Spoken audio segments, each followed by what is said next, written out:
may-ari ay si Kim Taiwan. Kaibigan niyo po ito, no? Hindi po sir. Pero Hindi po hinuhuli. Ba't hindi po kinakasuhan? Sir, sandali lang. Pinapaikot-ikot niyo pati ako. Ilang Magandang araw at ito po ang ating kwento.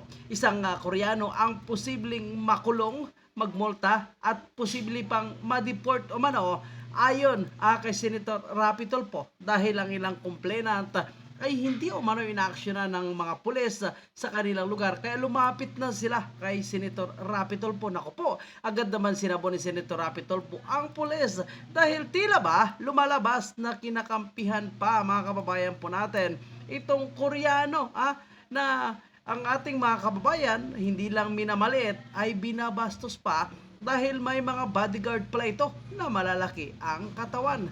Naku po, panoorin natin mga kababayan. nakakaganon itong si Koreano. Hindi po namin siya kilala. Nagpa-parking po siya doon sa malapit sa hotel.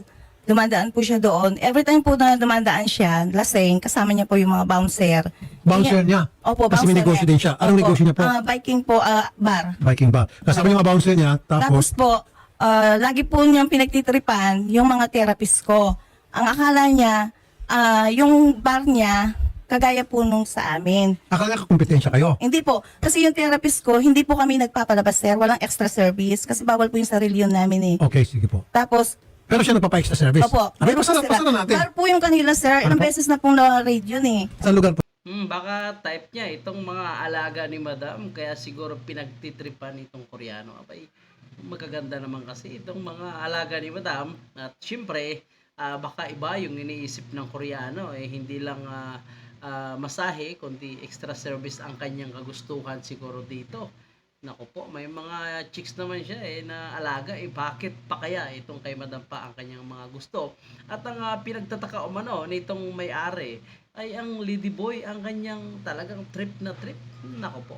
Ito? Sa Balibago po, Fields Avenue. Saan po? Sa Angeles City. So, palagi niya po ginagawa to? Opo. At saka, sir, yung una, hindi po kasi ako naka-duty nun yung anak ko. Lahat ng therapist ko na, you want to die, I kill you. Lahat po, isa-isa sila. Ito po yung unang sinabihan niya.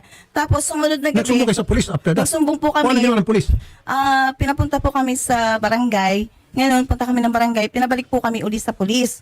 Tapos, Wala nangyari, in short. wala po. Agoy, ito na nga po ang sinasabi natin.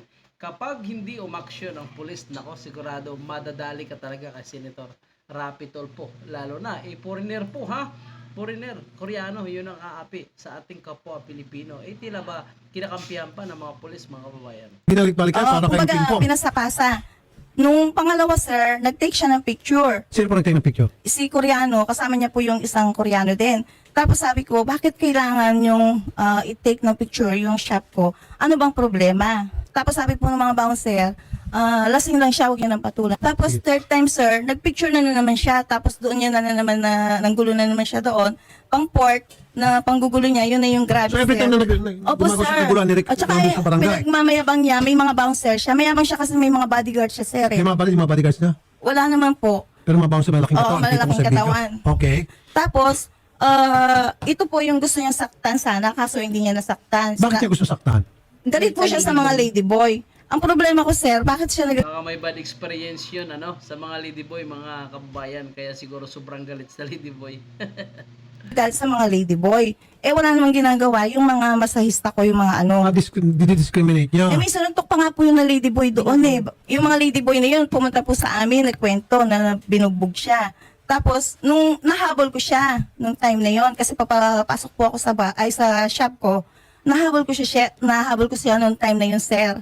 Tapos, ang sabi niya sa akin, yung mga bodyguard niya, imbes na awatin yung boss nila, nakaharap po sila sa akin. So, Siya bang may-ari o manager? Ano? parang manager siya, sir, na, kasi yung Sino ba biking na may-ari? yun, marami po sila Mga Koreano din. Opo. Check niya yung permit niya, Nagtataka nga lisensya. po ako.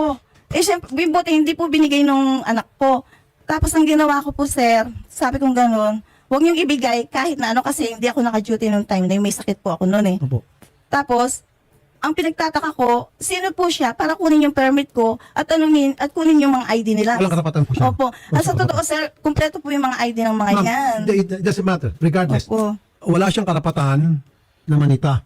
Dahil hindi naman po Tsaka siya otoridad. ipapasara daw po Lalo yung pat shop foreigner ko. po siya. Opo. Ito masakit Ang isang dayuhan, maghari-harian, sa sarili ng timbayan. Akala mo sila po yung may-ari ng fields ng Balibago. Sabi niyo po napasalanan to palagi sa PNP. Bakit po? Na-raid po yan Ni-raid. dati. Pinagtataka namin bakit siya nakakapag-operate ulit. So alam nyo mga kababayan po natin, hindi naman ito nakakapag-operate kung talagang walang pampadulas dyan. Kung bukas-sara, malamang bumabayad lang yan para muli makapag-operate ito. Lalo na kung nakitaan ng violation. Kung mapira ka naman at kung ang mga pulis dyan ay nasusuhulan, talaga makapag-operate yan. Ang tanong po mga kababayan, kung siya ay isang foreigner, paano po siya nagmamay-ari ng isang biking bar? So ito nagbibigay ng special service. Sila po, meron po. Po, Sergeant Salunga, sir. Ay, good afternoon po, sir. Good Itong afternoon po. biking bar na ang manager o kung hindi ako nagkakamali, may-ari ay si Kim Taiwan. Kaibigan niyo po ito, no? Ay, hindi po, sir. Pero isa po sa mga manager ay So ang ganda ng bungad ni Senator Tolpo. Kaibigan nyo po ito. So ibig sabihin pag sinabing opo, di alam na this. Pero syempre, itatanggi talaga ni Chip yan, lalong-lalo na nakausap niya itong si Tolpo. po sa nakuha namin impormasyon na si Kim Tae-won po daw, sir, sa mga manager po ng biking bar. Kaya nga po. So, kung isa po sa mga manager sa biking bar at palagi po siya nireklamo at palagi siya nanggugulo, bakit hindi niyo po hinuhuli? Bakit hindi po siya nakasuhan? Ayun po, sir. Ba't hindi po inaresto? Sabi po ni Madam Beverly Puma, ay sir, pero kung po namin ginagawa, sir, yung regular filing. Nung po napunta si Madam Beverly po dito, nung po April 18, kasalukuyan po nun, sir, wala pa po kaming makuha ang complete details po nung si Mr. Kim Tae-won. Ni-address po nga niya, hindi po namin alam at that time. Pero sinamahan po namin si Madam Beverly sa biking bar. Pero at that time, sir, di po namin nabutan itong si Kim Tae-won. Sabi po ng sing empleyado doon, sa mga oras na yon, wala pa po si Mr. Kim Tae-won at 6 o'clock pa po ng gabi ang kanyang pasok. Kaya nga, binalikan niyo after 6 o'clock.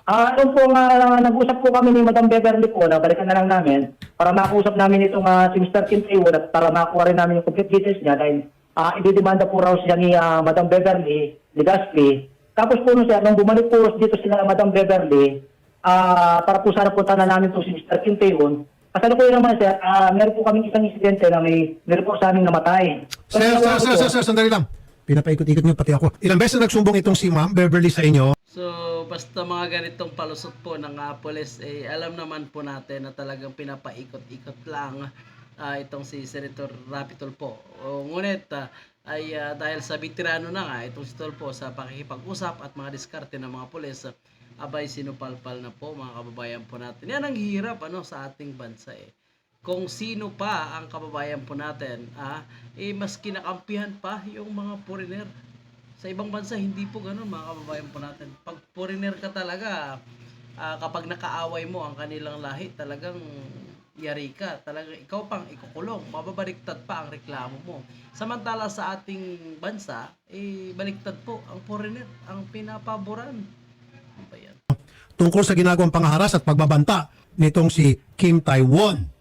So, ang ginawa nyo, pinuntahan nyo at wala doon, sana hinintay nyo. O kung dili kaya, kung hindi nyo siya naabutan, after a few days, total, alam nyo naman yung pangalan niya, identify nyo na address niya, then nagsampa na kayo ng kaso sa piskalya. Meron palang ginagawang kababalaghan itong biking na kung saan manager to si Kim Taiwan, gumagawa lang to ng kabalastugan, meaning, nagpapa-special Meron po service. silang service. At ito pala yung na-radio na dati, tapos kayo, pinayagan magbukas muli. Ang tanong, sa magkano kadahilanan? Bakit po binababy-baby niyo po So yan, sa magkanong kadahilanan talaga mga kababayan po natin. itong si Kim Taiwan? Noong April 18 po, nireport sa amin po sa yung insidente. Pero doon po sa report na po sa amin, sir, nangyari po yung uling insidente noong po April 17 po ng gabi. So, Wala walang po, wala po responde. nagresponde. Pati barangay wala po. Pero may nakausap kayong pulis doon. Meron po, nakausap Pero ayaw magresponde, bakit? Wala po. Bakit? Ay, Hindi nasagot.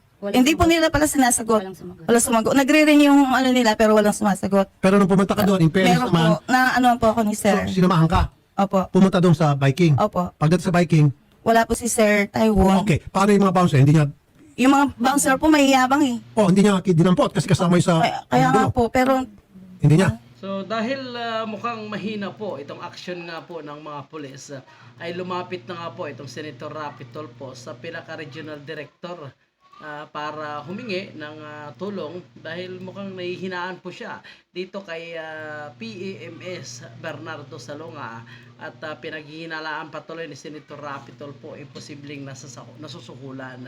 At itong si Mayor Carmelo Lasatin Jr. naman ng Angeles City, Pampanga ay nangako na umano'y alamin ang tunay na mga pangyayari, imbestigahan at i-counter-check nga po itong biking bar umano na pagmamay-ari nitong abusado na Koreano sa Angeles City, Pampanga. At syempre, itong mataas naman na opisyal ng Philippine National Police dito sa Pampanga ay nangako na tutulungan itong mga biktima para tumigil na nga itong pang-aabuso, pangbabastos nitong dayuhan sa kanilang bar.